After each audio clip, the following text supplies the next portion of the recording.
Hello hello and welcome back guys. आज हम लोग करने वाले sexual reproduction in flowering plant का हाफ चैप्टर जो कि बच गया था पिछले पार्ट में। तो चलिए बिना टाइम वेस्ट किए हम लोग शुरू करते हैं। हमने छोड़ा कहाँ पे था लास्ट में? आउट ब्रीडिंग डिवाइसेस पे। हमने आउट ब्रीडिंग डिवाइसेस से अभी कंटिन्यू करना है और इसमें हम लोग पढ़ने वाले कि हम लोग कैसे जो है अपने डिजायरेबल प्लांट में डिजायरेबल पॉलिन ग्रेन पहुंचाएं। मतलब जो पॉलिनेशन है वो हमारी मर्जी से हो, डिजायर्ड पॉलिनेशन हम लोग कैसे करें। क्योंकि अगर मान लो क्या होता है कि अगर कोई फ्लावर है, फीमेल फ्लावर है और कोई मेल फ्लावर है, तो दुनिया में ऐसे बहुत सारे मेल फ्लावर है, दुनिया में ऐसे बहुत सारे फीमेल फ्लावर है। एक पर्टिकुलर स्पीशीज की बात करके चल रहे हैं हम लोग, ठीक है। तो दुनिया में बहुत सारे फीमेल फ्लावर्स हैं, दुनिया में बहुत सारे हमारे पास में क्या है, मेल फ्लावर्स है। तो इसकी वजह से क्या हो सकता है कि हम लोग जब पॉलिनेशन कराना चाहेंगे तो क्या हो सकता है कि दुनिया में कोई भी उस फ्लावर का जो पॉलिन ग्रेन है वो उड़ के आ सकता है, किसी भी फ्लावर पे बैठ सकता है। तो मान लो हम लोग ने कोई एक फ्लावर देखा, ठीक है। जैसे मान लो अगर मैं यहाँ पे मान लो मेरे पास ये कुछ फ्लावर्स है, ठीक है। मैंने यहाँ पे ऐसे ऐसे रख दिया। मान लो ये अलग अलग जगह पे 3 फ्लावर्स है, ओके। एक और ले लो, चलो, ठीक है। मान लो ये 4 फ्लावर्स है हमारे पास में। ये दोनों हम लोग ले लेते हैं फीमेल फ्लावर्स, ठीक है। ये दोनों मान लो हमारे पास फीमेल फ्लावर्स है एंड ये दोनों हमारे पास मान लो मेल फ्लावर्स है, ठीक है। मैंने ऐसे डिनोट कर दिया। ये दोनों हमारे पास पे फीमेल फ्लावर्स है।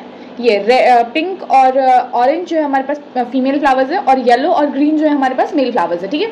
तो अगर मैं चाहूँ कि ये पिंक वाला जो है ये येलो वाले के साथ में पॉलिनेशन करे और ये दोनों एक साथ में पॉलिनेशन करे, ठीक है। ग्रीन का पॉलिनेशन जो हो वो रेड ऑरेंज के साथ हो और जो हमारे पास येलो का पॉलिनेशन है वो पिंक के साथ हो, ठीक है। मैं ये चाहती हूँ।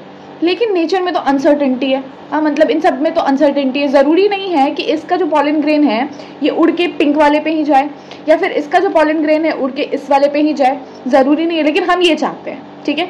तो ऐसा भी हो सकता है ना, इसका पॉलिन ग्रेन इस पे भी जा सकता है, इस पे भी जा सकता है, 50-50% चांसेस है। इसका पॉलिन ग्रेन इस पे भी जा सकता है, इस पे भी जा सकता है, 50-50% चांसेस है। तो हम लोग ऐसा क्या करें कि इसका पॉलिन ग्रेन इस पे ही जाए, इसका पॉलिन ग्रेन इस पे ही जाए, ऐसा क्या करें हम लोग। तो आउट ब्रीडिंग डिवाइसेस हम लोग कुछ मेंटेन करते हैं जिससे हमारा डिजायर्ड जो है पॉलिनेशन हो। और साथ साथ क्या कि जो एक फ्लावर पे एक ही फ्लावर है, मान लो उस पे मेल और फीमेल गैमेट दोनों है, तो कैसे हम लोग इसको ऑटोगैमी होने से रोकें, that is also come under out breeding devices, ठीक है। तो मतलब अगर एक फ्लावर है उस पे एक मेल है एक फीमेल है, दोनों सेम फ्लावर पे प्रेजेंट है, इस कंडीशन को हम लोग क्या नाम देते हैं? मोनोशियस कंडीशन, ठीक है।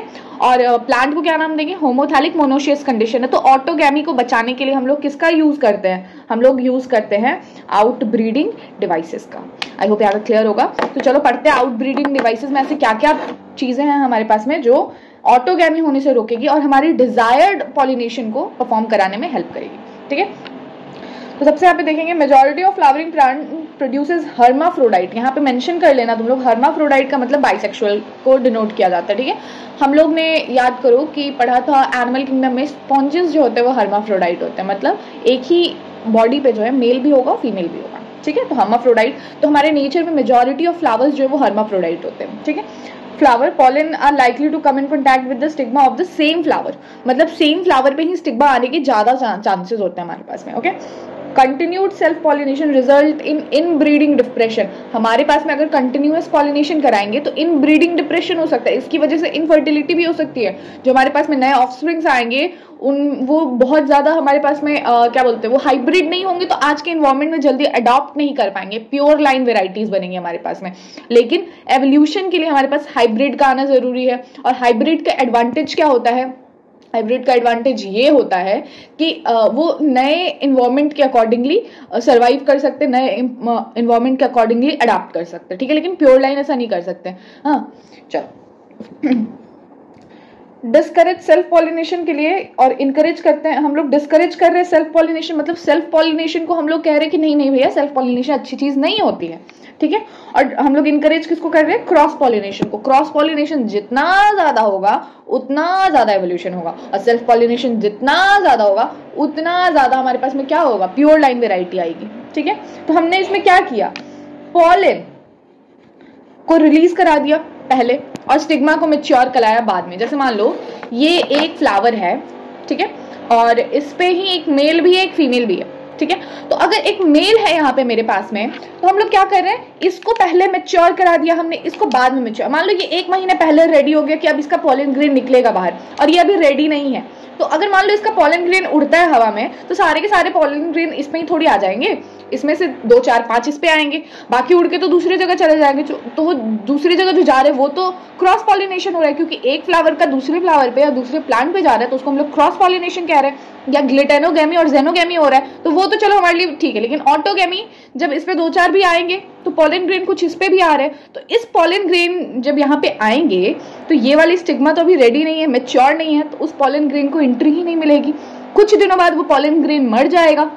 पॉलन ग्रेन की वायबिलिटी बढ़ाई है ना मैंने, तो जनरली जो हमारे पास में पॉलन ग्रेन होते हैं वो कुछ महीने कुछ मिनट्स तक होते हैं वीड्स वगैरह में, और कुछ महीने तक होते हैं किसमें, लिलिएसी सोलेनेसी। तो उतना का डिफरेंस कर देंगे हम लोग, एक ही मेल और फीमेल अगर एक ही फ्लावर पे प्रेजेंट है। तो ये मैच्योर हो गया पहले, तो इसका पॉलन ग्रेन आया, इसमें तो स्टिग्मा अभी मैच्योर ही नहीं है, तो एंट्री नहीं मिला, पॉलन ग्रेन कुछ टाइम बाद मर गया, और जब पॉलन ग्रेन की वायबिलिटी खत्म हुई तब ये स्टिग्मा को हम लोग मैच्योर करा देंगे। तो ये हो गया हमारे पास में क्या, हमने ये अलग अलग टाइम पे करा दिया। In some species the anther and stigma are placed at different places. अगर मान लो स्टिग्मा यहाँ नीचे है और मेल यहाँ ऊपर है, तो क्या हो सकता है कि जब इसका पॉलन ग्रेन मैच्योर होकर निकलेगा तो वो झड़ करके कुछ स्टिग्मा पे भी गिर सकता है। मान लो स्टिग्मा नीचे है, पॉलन ग्रेन ऊपर है, तो स्टिग्मा ये पॉलन ग्रेन जब झड़ेगा तो कुछ इस पे गिरने के चांसेस है। लेकिन अगर इसी को हमने मेल को नीचे कर दिया और फीमेल को ऊपर कर दिया, तब यहाँ से उड़ के यहाँ आने में अगेंस्ट ग्रेविटी चांसेस कम हो जाते हैं हमारे पास में। तो हमने ये क्या किया, हमने उसका साइज को चेंज कर दिया, हमने क्या कर दिया, हमने उसके पोजीशन को डिफर कर दिया, चेंज कर दिया, ठीक है। Okay, pollen grain can not come in contact with stigma of the same flower. ऐसा हमने किया कि ये दोनों एक दूसरे के कॉन्टैक्ट में आए ही ना। मेल को एक साइड पे करा दिया, फीमेल को एक साइड पे करा दिया, और फीमेल को थोड़ा ऊपर कर दिया, तो ये डिस्टेंस ज्यादा हो गया, तो चांसेस घट जाएंगे कि सेम पॉलन ग्रेन आएगा हमारे पास में। इसके बाद में सेल्फ इनकम्पैटिबिलिटी करा दिया। इसका मतलब फीमेल अपने फ्लावर के मेल को अच्छे से जानती है, उसका पॉलन ग्रेन जब इस पे आएगा, उस पॉलन ग्रेन को ये पॉलन ट्यूब की एंट्री नहीं होने देगी, तो इसको कहते हैं सेल्फ इनकम्पैटिबिलिटी, ठीक है। This is genetic mechanism and prevent self pollination from same flower और from other flower from fertilizing the ovule and inhibiting the pollen germination। इस सारे मेथड को यूज करके हम लोग क्या कर सकते हैं, पॉलन जर्मिनेशन को हम लोग रोक सकते हैं, और इसमें हम लोग क्या कर सकते हैं, आउटब्रीडिंग के लिए हम लोग यहाँ पे इनकरेज करते हैं, ठीक है। Another device to prevent self pollination is the production of unisexual flower. Nature ने और मस्त कर दिया, क्या, अब एक फ्लावर यूनिसेक्सुअल होगा, मतलब एक मेल बनेगा तो दूसरा हमारे पास क्या बनेगा, फीमेल बनेगा, एक मेल बनेगा तो दूसरा क्या बनेगा, फीमेल बनेगा। समझ आया, बिल्कुल समझ आया, ठीक है। If both male and female are present on same flower, if both male and female are present on same plant such as maize and castor. Maize और कैस्टर में सेम प्लांट पे तो होते हैं, लेकिन ये हो गया it prevent autogamy but not geitonogamy. Same plant पे है हमारे पास में, ठीक है, मतलब होमोथैलिक हो गया, मोनोशियस कंडीशन लिखा है, मतलब सेम प्लांट पे 2 अलग अलग फ्लावर्स अगर हो गए हमारे पास में, ठीक है। तो यहाँ पे क्या हो जाएगा हमारे पास में, यहाँ पे हमारे पास क्या हो जाएगा, ये ऑटोगेमी तो प्रिवेंट कर सकते लेकिन ग्लिटेनोगेमी प्रिवेंट नहीं कर सकते। अगर पीछे से बैकग्राउंड क्या कुछ साउंड आ रहा होगा तो आई एम सॉरी, मेरे बगल वाले घर में जो है ना, यहाँ पे कुछ तो काम चल रहा है, और आज है संडे और मैं इस संडे को वेस्ट नहीं होने देना चाहती हूँ, इसलिए मैंने क्या किया कि मैंने वीडियो बना दिया, क्योंकि मुझे पता है कि कल से फिर अगर मैं बिजी हो जाऊंगी तो माइट भी, जैसे कल एक वीडियो नहीं आ पाए थे, कल का दिन हमारा वेस्ट हो गया था, कल मैंने शूट नहीं किया था कोई वीडियो, तो आज मैं एक दिन के गैप के बाद शूट कर रही हूँ। जैसे तुम्हारा जो फर्स्ट पार्ट था ना सेक्सुअल रिप्रोडक्शन का, वो मैंने परसों शूट किया था, और आज सेकंड पार्ट शूट कर रही हूँ। कल का मेरा जो है दिन वेस्ट हो गया तुम लोग के लिए, मैं जो है वीडियो शूट नहीं कर पाई, तो इसलिए मैं आज चांस नहीं लेना चाहती हूँ, और मैं आज चाहती हूँ कि हमारा जो है ह्यूमन रिप्रोडक्शन भी मैं शूट कर दूं, या फिर अगर ये 2 पार्ट में होगा तो मैं अगले दिन करूंगी। तो आज मैं क्या कर दूं, आज मैं रिप्रोडक्टिव हेल्थ शूट कर देती हूँ, ठीक है, और वो डाल दूंगी फिर, ठीक है, मतलब क्योंकि वो एक वीडियो में हो जाएगा। रिप्रोडक्टिव हेल्थ जो है वो छोटा चैप्टर एक वीडियो में होने के चांसेस है, तो मैं देखती हूँ जैसा होता है, ठीक है। तो ये हमारे पास में हो गया, हमने क्या कर दिया, मोनोशियस प्लांट्स को इन्वेंट कर दिया, और इस तरीके से हमारा पूरा हो जाता है outbreeding devices complete. Pollen piston interaction कैसे होता है, pollen grain does not guarantee the transfer of right type of pollen. जरूरी नहीं है कि ये दोनों एक स्पीशीज का है तो इसी का जो पॉलन ग्रेन है इस पे जाए, दुनिया में इतने सारी स्पीशीज हैं अलग अलग। जो विंड पॉलिनेशन होता है उसमें रखा थोड़ी है, विंड पॉलिनेशन, विंड थोड़ी बोलता है कि हाँ ये तो रोज का पॉलन ग्रेन है, इसको रोज में ले जाकर डालूंगा। वो विंड है, वो उड़ के जहां जा रहे हैं वहां पॉलन ग्रेन लेके जा रहा है, जहां पे रुकेगा वहां पे क्या होगा, पॉलन ग्रेन शेड डाउन हो जाएगा। तो इसकी वजह से क्या हो सकता है कि जरूरी नहीं है कि हर प्लांट पे जो पॉलन ग्रेन आए वो उसी का स्पीशीज का हो, ठीक है। तो रॉन्ग टाइप का पॉलन ग्रेन से बचने के लिए हम लोग क्या करते हैं, पॉलन पिस्टल इंट्रैक्शन कराते हैं। वहां कुछ केमिकल रिएक्शंस होते हैं जिसकी वजह से हमारे पास क्या होता है, हमें पता चलता है कि अच्छा भैया ये हमारे ही स्पीशीज का पॉलन ग्रेन है, इसके पॉलन ट्यूब को एंट्री दे दो, ठीक है। यहाँ पे रिकॉग्नाइजेशन होता है, स्टिग्मा के ऊपर जब आके पॉलन ग्रेन लैंड करता है ना तो वहां रिकॉग्नाइज करता है वाले स्टिग्मा की ये अपने स्पीशीज का है कि नहीं, हाँ कि दूसरे का बंदर हमारे घर में आ गया। तो ये कुछ ये हम जो है डायग्राम लास्ट में कर लेंगे, ठीक है। Leading to fertilisation, wrong type of pollen, pistil क्या करते हैं, रिजेक्ट कर देती है उस पॉलन को और प्रिवेंट करती है पॉलन जर्मिनेशन, पॉलन जर्मिनेशन नहीं होता है, ठीक है। इसके बाद में हमारे पास में यहाँ पे जब तक रिकॉग्नाइज नहीं करेगी तब तक रिजेक्ट कर देगी। जैसे ही रिकॉग्नाइज हो गया कि हाँ भैया ये हमारे पॉलन ग्रेन है, उसके पॉलन ट्यूब को एंट्री दे देता है और जो सिनर्जिड्स होते हैं अपने ऐसे finger like structure that is filiform apparatus, उसको ऐसे ऐसे लहरा करके पॉलन ट्यूब को इशारे दे दे करके उसको जो है कुछ केमिकल सिक्रीट करती है जो कि पॉलन ग्रेन के पास जाता है और उस केमिकल का पीछा करते करते पॉलन ग्रेन जो है वो एक सिनर्जिड में एंटर कर जाता है, ठीक है। ये बात हो गई हमारे पास यहाँ पे। तो ये पूरा पेज भी मैंने आपका कंप्लीट करा दिया, ठीक है। यहाँ पे क्या है, you can easily study pollen germination by dusting some pollen from flowers such as pea, chicken pea, then pea, chicken pea, crotalaria, then balsam, then vinca, इन सब के जो है ना आप इजिली स्टडी कर सकते हो पॉलन ग्रेन का, ठीक है। यही चीज यहाँ पे आपको बताया गया है, यहाँ पे आपको कुछ बताया गया है, थोड़ा सा देख लेंगे। ग्लास लाइट पेन के हम लोग पॉलन ग्रेन लेंगे और उसमें हम लोग क्या डालेंगे, a drop of sugar solution, about 10% उसमें क्या होना चाहिए, शुगर होना चाहिए, ठीक है। और 15 से 30 मिनट के बाद में जब हम लोग उसको अंडर माइक्रोस्कोप देखेंगे ना लो पावर लेंस में, तो you are likely to see pollen tube coming out of the pollen grains, ठीक है। ये चीज हो गई हमारे पास में। अब आर्टिफिशियल हाइब्रिडाइजेशन, हमारे पास आउटब्रीडिंग डिवाइसेस में क्या हुआ, ऑटोगैमी कैसे रोके हम लोग, सेल्फ पॉलिनेशन कैसे रोके। अब यहाँ पे हम लोग क्या देखेंगे इस पूरे में कि हम लोग डिजायर्ड पॉलिनेशन कैसे कराएं। तो हमारे पास में मैं जल्दी जल्दी आपको यहाँ बता देती हूँ, इमैस्कुलेशन, अगर हमारे पास में एक बाइसेक्सुअल फ्लावर है तो हम लोग इसमें से इमैस्कुलेशन करें, ये मेल है ये फीमेल, इमैस्कुलेशन मतलब मेल पार्ट को तोड़ के हटा दिया। भाई साहब दर्दनाक हादसा हो गया फ्लावर के साथ। फ्लावर के साथ क्या हुआ, दर्दनाक हादसा। इमैस्कुलेशन में क्या होता है, मेल पार्ट को पकड़ते हैं और तोड़ के हटा देते हैं और सिर्फ उस फ्लावर पे क्या रह जाती है, फीमेल पार्ट। तो ना रहेगा मेल पार्ट, ना आपका आएगा सेम फ्लावर का पॉलन, हाँ तो ना बचेगा बांस, ना बजेगी बांसुरी, ठीक है।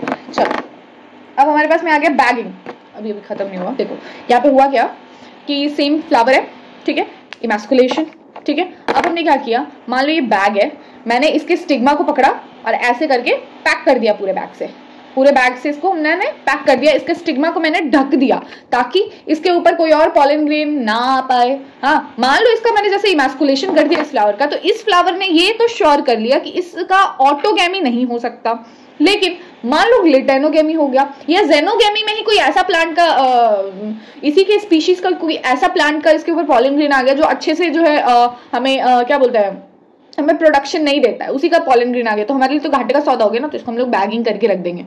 फिर क्या करेंगे हम लोग, जब हम लोग को हमारा फेवरेट, हमारा कोई डिजायर्ड, फेवरेट नहीं, हमारा कोई डिजायर्ड प्लांट मिल जाएगा मेल, मान लो ये येलो वाला हमारा डिजायर्ड है, तो इसको हम लोग लेके आएंगे। अब इसका बैगिंग हटाएंगे, इसका जो है पॉलन ग्रेन इस पे डालेंगे और वापस से रीबैगिंग कर देंगे। रीबैगिंग क्यों मैम, मतलब बैगिंग, अब तो हमने पॉलिनेशन करा दिया, अब रीबैगिंग क्यों करेंगे हम लोग, रीबैगिंग इसलिए करेंगे कि पॉलिनेशन तो हमने करा दिया, मान लो हम लोग अगर इस प्लांट को ऐसे ही छोड़ के गए तो कोई और पॉलन ग्रेन उड़ के आ गया और मान लो इस येलो वाले से पहले उसके दूसरे वाले के पॉलन ग्रेन ने इस पे जर्मिनेट कर दिया, तो क्या होगा, अनसर्टेन है भैया, कुछ भी हो सकता है, कलयुग है कि नहीं।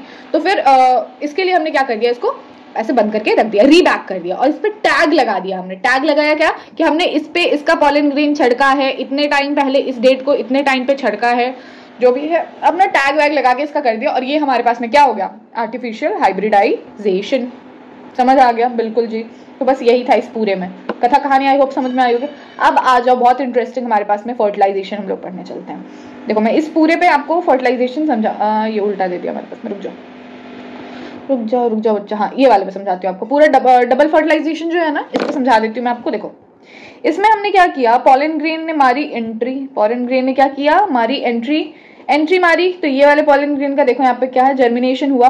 तो पॉलन ग्रेन के जर्मिनेशन को आपका गाइड कौन करता है, फिलीफॉर्म अपैरेटस ऑफ सिनर्जिड। और जैसे जैसे गाइड करेगा, तो जो सिनर्जिड फिलीफॉर्म अपैरेटस को गाइड करेगा, उस सिनर्जिड में पॉलन ट्यूब क्या होगा, धस जाएगा, जाकर के घुस जाएगा, ठीक है। और उसकी वजह से क्या होगा, सिनर्जिड जो है वो मर जाएगा, ठीक है। और उसके बाद में हमें पता है कि 40% एंजियोस्पर्म्स में 3 सेल स्टेज में शेड होता है पॉलन ग्रेन, और 60% एंजियोस्पर्म में हमारे पास में 2 सेल स्टेज में। तो जिसमें 3 सेल स्टेज में पॉलन ग्रेन शेड होगा तो उसमें तो कुछ नहीं होगा, लेकिन जिसमें 2 सेल स्टेज में शेड हो रहा है, जब पॉलन ट्यूब में आपका बनना शुरू होगा, तो पॉलन ट्यूब में ही एक मेल गैमेट जो है माइटोसिस करके 2 बन जाएगा, बताया था मैंने, बिल्कुल। अब वो यहाँ आया हमारे पास में, और ये क्या करेगा हमारे पास में, कहाँ गया वो दूसरा वाला एक और प्लांट का जो है ना, हाँ देखो यहाँ पे हमारे पास में क्या होगा, ध्यान से समझना। पॉलन ग्रेन आया, मान लो ये पॉलन ग्रेन आया, इसमें धस गया, ठीक है, इसमें धस गया, तो ये क्या हो गया हमारे पास में, जो सिनर्जिड थी, सिनर्जिड, दोनों सिनर्जिड मर गए, ठीक है। तो अब हमारे पास में 2 मेल गैमेट आ जाएंगे। 2 मेल गैमेट आएंगे कैसे, 2 मेल गैमेट को हम लोग इस कलर से दिखा दे रहे हैं। एक मेल गैमेट हमारा फ्यूज कर जाएगा किसके साथ, एग के साथ, और यहां से क्या बनेगा, जाइगोट। और एक मेल गैमेट किसके साथ फ्यूज कर जाएगा, पोलर न्यूक्लियाई के साथ, और यहाँ क्या बन जाएगा, एंडोस्पर्म। अब आ जाओ पढ़ लो इस पूरे पैराग्राफ को, बस यही लिखा हुआ है डबल फर्टिलाइजेशन में।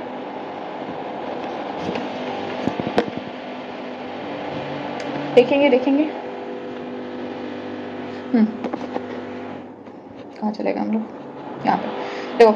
After entering one of the synergid, a pollen tube releases 2 male gametes in the cytoplasm of synergid. One male gamete move toward the egg cell and fuses with nuclei and form syngamy होता है, और क्या बनता है हमारे पास में, zygote.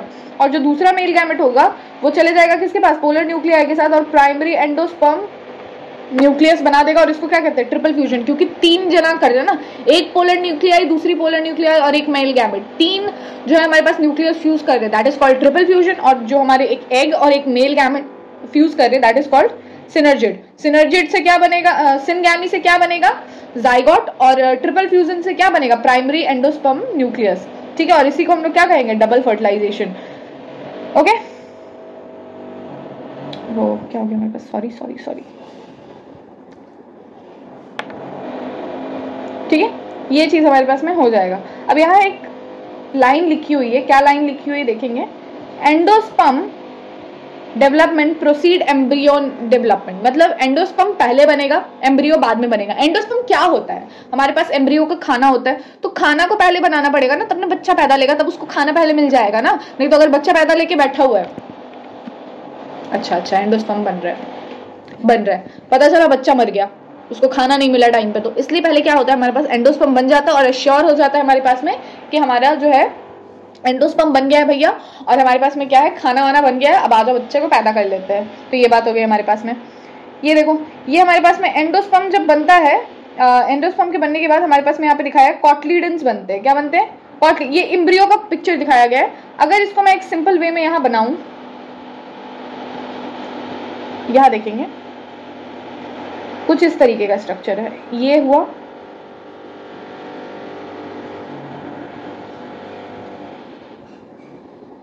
ठीक है, कुछ ये हो गया। इसको हम लोग क्या नाम दे रहे हैं, कॉटलीडन, ठीक है। ये हो गया हमारे पास में क्या, कॉटलीडन, ये कॉटलीडन हो गया। उसके बाद में ये जो है, ये हमारे पास में क्या हो गया, एम्ब्रियोनल एक्सिस। ये वाला जो लाइन मैंने डाला, this is called embryonal axis, ठीक है। और इसके बाद में ये एम्ब्रियोनल एक्सिस का जो ये वाला लेवल है, इसके ऊपर वाले को हम लोग क्या कहते हैं, एपिकोटाइल, और नीचे वाले को क्या कहते हैं, हाइपोकोटाइल। ऊपर वाला क्या बनाता है, प्लिम्यूल, नीचे वाला क्या बनाता है, रेडिकल। रेडिकल किसको जन्म देगा, रूट सिस्टम को, प्लिम्यूल किसको जन्म देगा, शूट सिस्टम को। ये दोनों हमारे पास हो गया कॉटलीडन हो गया हमारे पास में।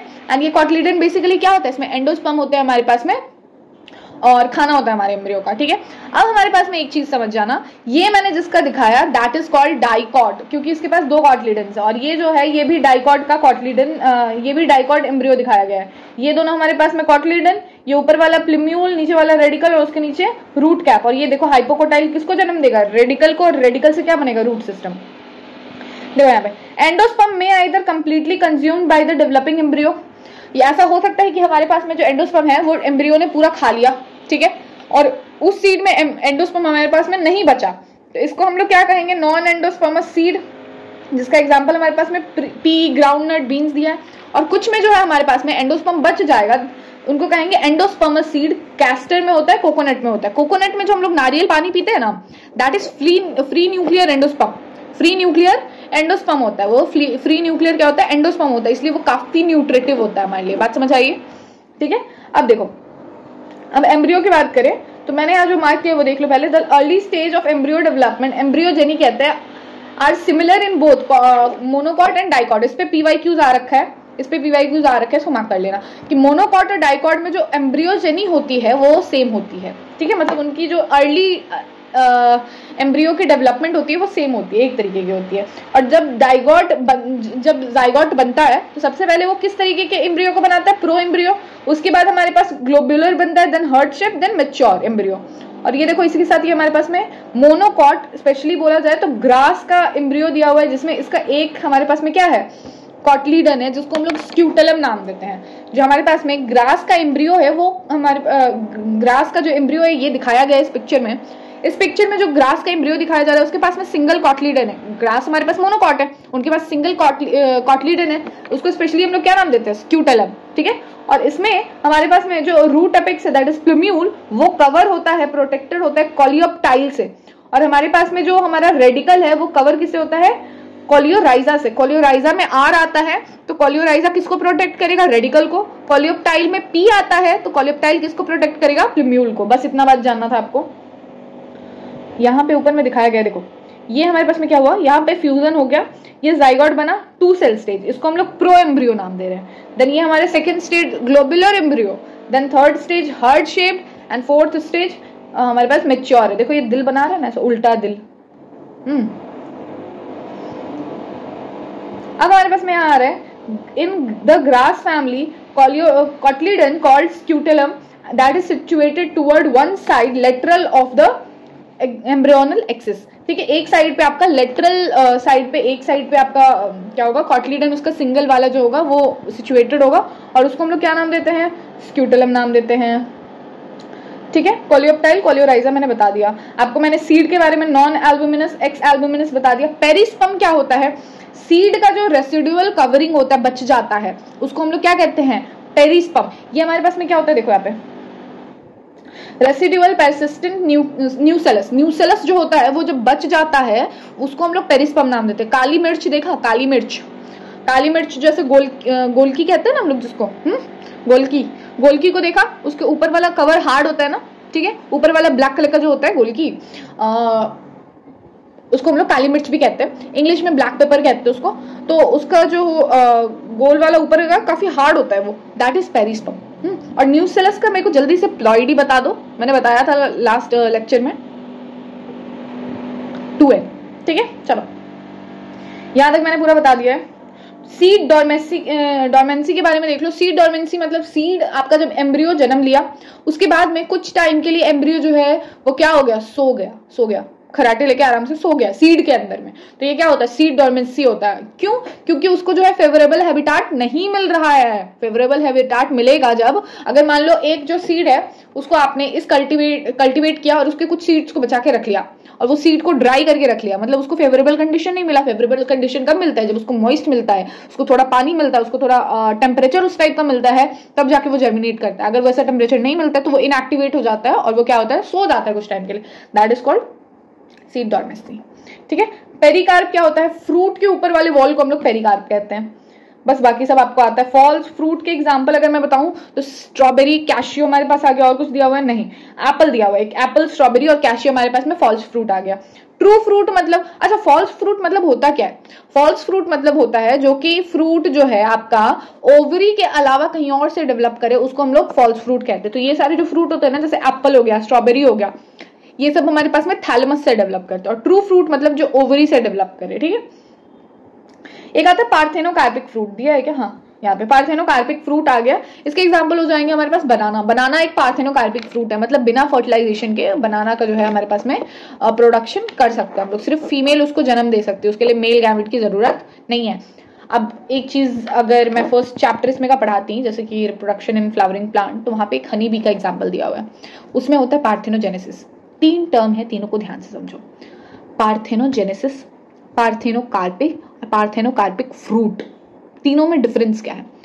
पार्थेनोजेनेसिस में क्या होता है कि ये होता है एनिमल्स के अंदर, जिसमें फीमेल होता है वो बिना फर्टिलाइजेशन के किसी ऑर्गेनिज्म को जन्म देती है, that is called parthenogenesis. Parthenocarpy, carpy आ गया, पेरिकार्प होता है, पेरिकार्प अभी फ्रूट का मैंने बताया था, जो है वॉल को कहते हैं, वैसे ही पार्थेनोकार्पिक फ्रूट में होगा, मतलब प्लांट में होगा। तो पार्थेनोकार्पी क्या होता है, इसमें आपका जो है फीमेल फ्लावर जो होती है वो बिना फर्टिलाइजेशन के आपका प्लांट को जन्म दे सकती है, फ्रूट्स को जन्म दे सकती है। और वही पार्थेनोकार्पिक से बने हुए फ्रूट को हम लोग क्या बोलते हैं? पार्थेनोकार्पिक फ्रूट कहते हैं। जिसमें हमारे पास में आ गया क्या? बनाना। बनाना देखो पार्थेनोकार्पिक फ्रूट है, इसीलिए बनाना के जो सीड्स होते हैं ना वो फंक्शनल नहीं होते। बनाना के सीड से कभी देखा है कि बनाना का पौधा उग रहा है? नहीं, क्योंकि वो फंक्शनल नहीं होते, नॉन फंक्शनल होते हैं। बात समझ में आ गया होगा आई होप, ठीक है। ये हो गया। यहाँ पे कुछ चीजें बताई गई आपको कि सीड डॉर्मेसी हुआ है, तो उसमें एक आपको दिया हुआ है ल्यूपिनस आर्क्टिकस, ये आपके आर्कटिक टुंड्रा में मिलता है। और the seed germinated and flowered after estimate record of 10,000 years, मतलब 10,000 साल पहले किसी ने उसको रखा था, वो वैसे ही पड़ा हुआ था, कुछ साइंटिस्ट को मिला तो उसको उन्होंने जन्म दिया, मतलब उसको जर्मिनेट कराया, तो 10 साल के बाद वो जो प्लांट है वो अपना डॉर्मेंसी तोड़ रहा है, ठीक है। तो ये एक है। इसके बाद में एक दिया है आपका Phoenix,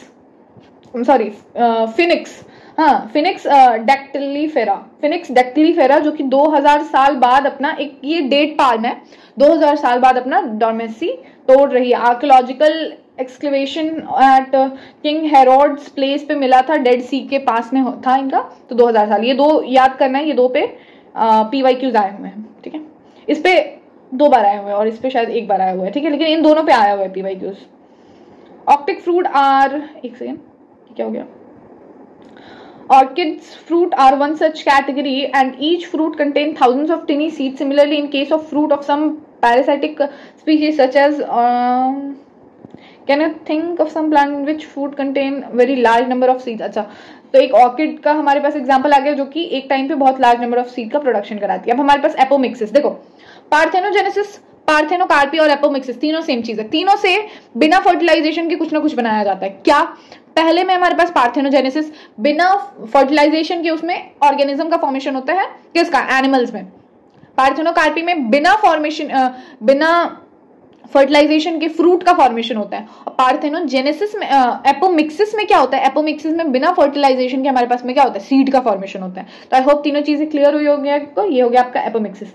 in many citrus and mango varieties of some of the nucellar cells around the embryo sac start dividing, protrude in the embryo sac and developed into embryos. Polyembryony मतलब क्या होता है कि आपका एक एम्ब्रियो, वो क्या हो गया, टूट के बहुत सारे एम्ब्रियो बना लिए, तो ये पॉलीएम्ब्रियोनी हो गया, ठीक है। जैसे यहाँ पे दिया हुआ है कि जो हमारे पास में मैंगो वगैरह के जो है सीड, उनके अगल बगल जो न्यूसेलस होता है ना, वो एम्ब्रियो के साथ में ही आपका डेवलप करना स्टार्ट कर देता है, ठीक है। तो इस ऐसे केस को हम लोग क्या कहते हैं? पॉलीएम्ब्रियोनी।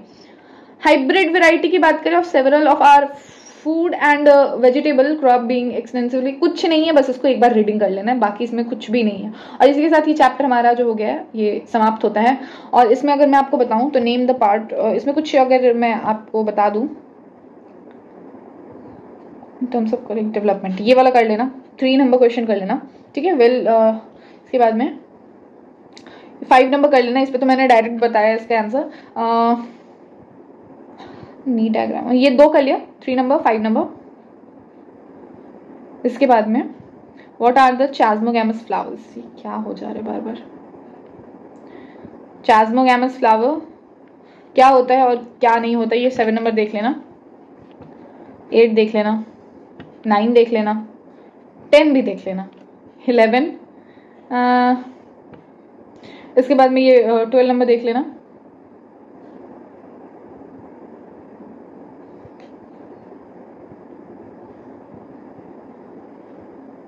हाँ 17 नंबर और 18 नंबर देख लेना। विद दिस आई होप आपको ये चैप्टर समझ में आया होगा और चैप्टर में कोई डाउट नहीं होगा तो कमेंट सेक्शन में आप पूछ लेना। उसके ऊपर मैंने बताया कि डाउट के ऊपर एक स्पेशल सी शॉर्ट वीडियो मैं डाल देती हूँ बना करके, और अगर कोई भी आपको दिक्कत होगा तो कमेंट सेक्शन में लिखना। एंड आई होप ये चैप्टर अच्छे से समझ में आया होगा। समझ में आया है तो लाइक शेयर सब्सक्राइब कर देना, और आई होप चैप्टर कंप्लीट होने के बाद खुशी भी हुई होगी। एंड या with this let's end this video, और मिलते हैं नेक्स्ट चैप्टर के लिए। नेक्स्ट चैप्टर आपका ह्यूमन रिप्रोडक्शन या फिर रिप्रोडक्टिव हेल्थ में से कुछ भी आ सकता है, मैं खुद अभी श्योर नहीं हूँ, तो जो मन किया वो बना दूंगी दोनों में से। लेकिन अभी बैक टू बैक यही दोनों चैप्टर आएंगे, या तो रिप्रोडक्टिव हेल्थ पहले आ जाएगा या तो ह्यूमन रिप्रोडक्शन पहले आ जाएगा। With this thank you so much for watching this video. Please do like share subscribe to this channel, ठीक है। और भी बाकी 11th का भी चल रहा है पैरेलल में 1 शॉट, एंड 12th का भी चल रहा है, तो आप चेकआउट कर सकते हो चैनल के ऊपर। एंड या थैंक यू, बाय, एंड मिलते हैं नेक्स्ट वीडियो में। बाय।